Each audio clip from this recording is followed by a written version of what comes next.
Hey, welcome back to another video of editing basics. In this video, we are going to learn how to log out from your account in Snappa.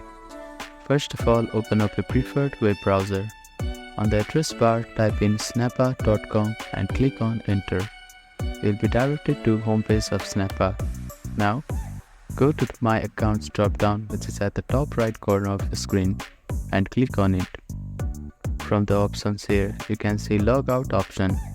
Click on it.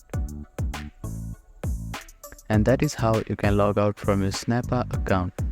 To log back in, simply click on Login and enter your credentials and click on Login button.